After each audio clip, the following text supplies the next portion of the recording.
Is the idea of education in India, the aim of education and learning, increasingly becoming only employment? If that is one issue that we're looking at, the other issue is why is there an increasing mismatch between what students entering the job market expect and what those employing them are hoping to find? Why are we not having a meeting of the minds, as it were? Is this gap only going to grow wider if we don't try and step in and fix it immediately? That's what we're looking at today. A very special panel with us. Let me introduce them right away. I'm joined by Rituparna Chakravarti, Senior Vice President, Team Lease Services in Bangalore. This is one of India's leading providers of human resource services in the organized segment, delivering a broad range of human resource services to various industries. Also with me in Delhi, Jagdish Mitra.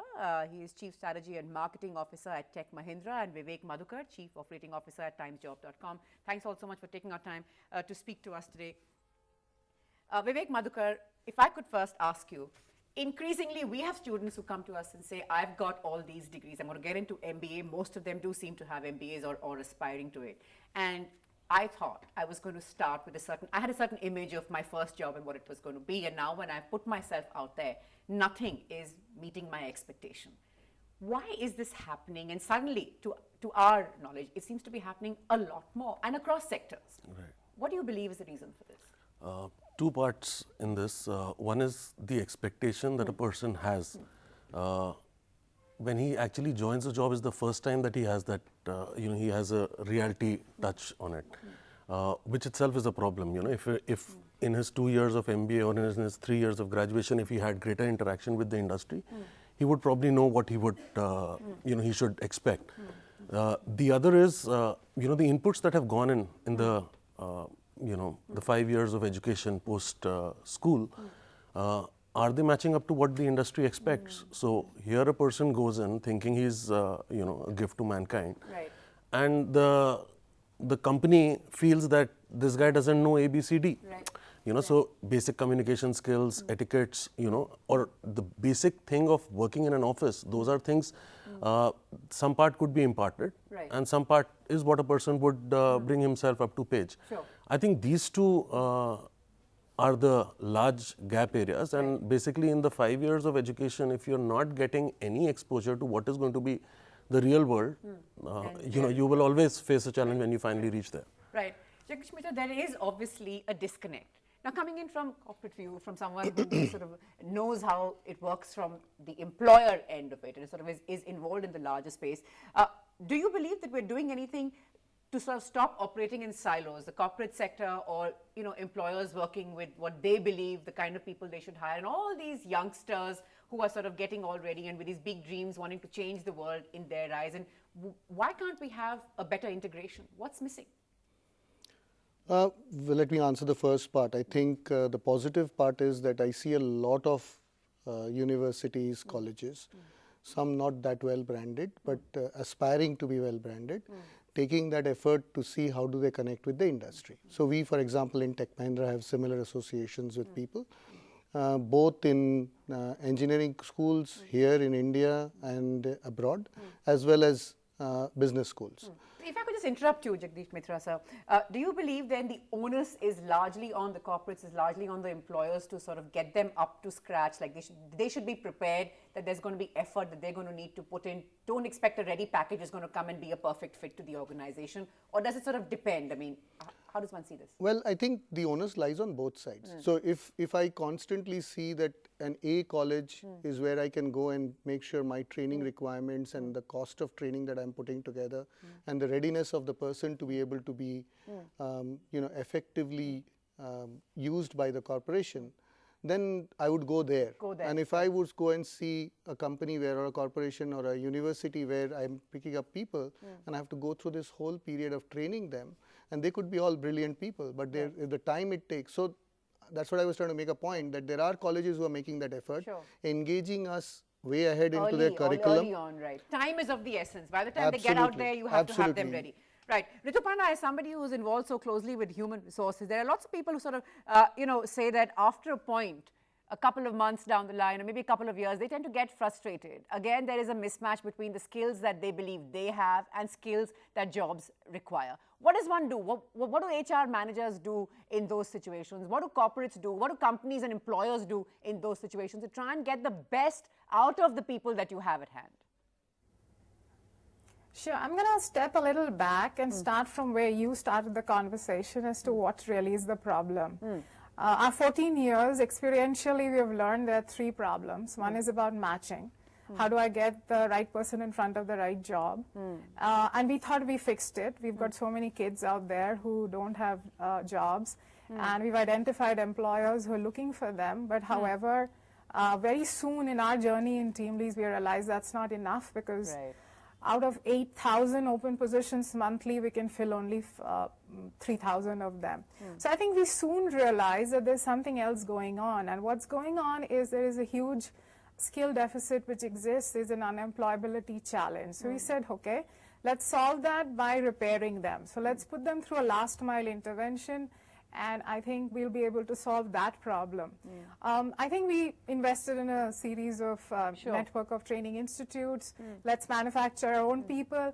But I think we soon realized that you can't teach these kids in 3 months what they've not learned in 12 years. Right. So hence there is a problem in the prepare process, which is essentially our education system.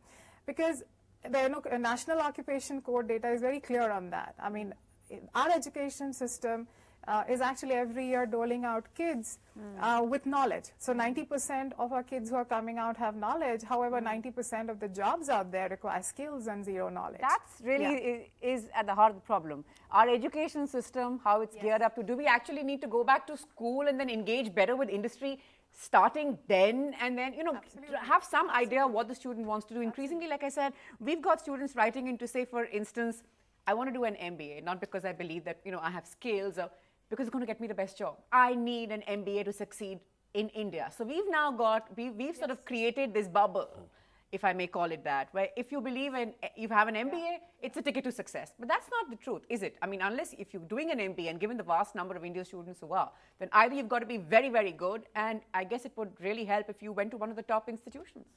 Yeah, obviously, the top institutions give you a ticket to, a different level of opportunity. But generally, if you just take MBA as a degree, then it doesn't give you a ticket to anywhere. Right. Frankly, what people need when they're actually recruiting from an MBA college are, again, soft skills. If these soft skills are brought in, or the person is able to develop these soft skills of communication, team working and things like that, then there is an opportunity that a person could take. But bulk of these people who pass out of MBA colleges, hoping that they'll have big opportunities, and after they've spent a reasonable amount of money, are not really getting the opportunities which the top rung institutes are giving to their students. But that success bias is always there, when a person is deciding on what education course to do. Right. So what do I do which has the biggest package? And all our headlines are usually taken over by these campus placements where people get big tickets. One guy who's got a very big package results in 1 lakh guys going into absolutely. That's that one guy. That one guy and 1 lakh. Yes, Ritu Panda, very quickly, we keep talking about soft skills, and there are all those horrific surveys. The last one from British Council really saying that they're just over 30% of employable graduates in India, and what's holding them back is again communication. They of course focused on English speaking skills, but really communication being the big problem. How much of a barrier really are these so-called soft skills to getting this right match that you spoke about going? I think our experience shows that English and computing skills are completely the operating system that every kid needs to be pretty much going out into the job market with. These are key asks, while, there are options for ones without. But even if you're looking at a job of a delivery guy, that guy needs to be able to read the invoice that he's, the consignment he's delivering. And I think let's not wishy-washy around this fact that these two aspects are right now given. Why basic computing is required. The world is moving to a very mobile-driven culture, or mobile-driven I mean, everything would be mobile driven, and hence the basic awareness or basic knowledge of these tools are absolutely essential. You are, of course, looking at a very different kind of student. Rituparna perhaps talking about another kind of sort of student coming from different institutions, different parts of India. But this is, again, the soft skills. We come back to soft skills because very often just coming from a reputed institution doesn't really arm you with these soft skills that you need. What, in your experience, are the key areas where you found students lacking? Well, I think a couple of things, just to step back a little bit. And Rituparna made that point, but I have a little different view on it. Sure. One is obviously the lack of building people with skills. I don't think having knowledge is wrong. You definitely need knowledge, otherwise you won't know where to use the skills. I think what she perhaps meant was that knowledge supplemented by something more. What I would rather feel is that you probably too much stress on qualification. So we tend to say that, if I do need this guy for this job, he needs to be a qualified engineer in this degree or a computer science graduate in this area. And like I think the second point she made, that some of these things are becoming hygiene. So if you want to work in today's world, you probably have to be very digitally aware. Sure. And secondly, you have to be extremely good at your communication skills. So the challenge we face, and that's what I was talking to you about when we talk to academic institutes who we partner with. And what we've decided is broadly saying that you can't do this with thousands of them. Right. We hire a lot of people, but we got to be able to focus on 50, 60 institutes around India and world. So I find a lot of focus, especially in the northern part of India, on communication and kind of sales and marketing oriented jobs. People tend to be wanting to do those jobs. They are more outgoing. It's probably a lot more to do with a little more of the DNA part of this part of the world. And in the south or in the east, you'll find probably people a lot more focused on wanting to be really good at technology or stuff that they know. There's nothing wrong in it. But you have to look for the right jobs in those careers than if you're skillful in that skill. Rituparna, would you like to just rejoin that in any way? Would you like to respond to that in any way? Yeah, I mean, like your question about who should take responsibility, I think it's responsibility of the government, responsibility of the corporates, and to some extent parents, the society at large. And I think there are initiatives which are being taken, and one of the bravest moves that I've seen the government doing is having the Ministry of Skills in place. That, I mean, that is a signal, because skills and jobs are really horizontals. They are not verticals, which earlier the government was organized at. And also the focus on MOOCs, the focus on apprenticeship.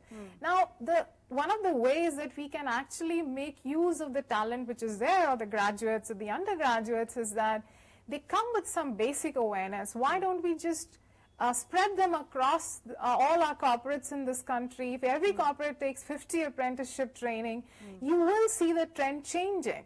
Unfortunately, this Apprenticeship Act of 1961, it has done no good. We have just got 3 lakh apprentices in the country, when by and large, if I compare to Germany, I should have at least 15 to 20 million apprentices in this country at any and given Germany point is a of good time. example, because when the Prime Minister goes to Germany, he talks about learning from the German example. Don't just spend 5 days in the classroom, spend 3 days in the classroom, 2 days on the shop floor. Basically get your hands dirty there. There's a lot of knowledge to be gained from those books, from classroom learning, but you need to get out there if you need to be job ready. Is that the kind of model that we should be looking at here in India as well? One more minute, Rituparna, I'll just come back. Yeah, so there, obviously that's where we want to get to, but it's not going to happen really quickly. I think the part which we could get moving quicker is, instead of getting all the students into the industry, at least get the academicians into the industry. So they have some idea of what's required out there, and it'll be faster to move or direct these guys to train the people in the classroom on what is required by the industry, because I think the first level of mismatch is there itself. So here in India, you don't have a lot of people from the industry moving back into academics, and a lot of people from the academics moving into the industry.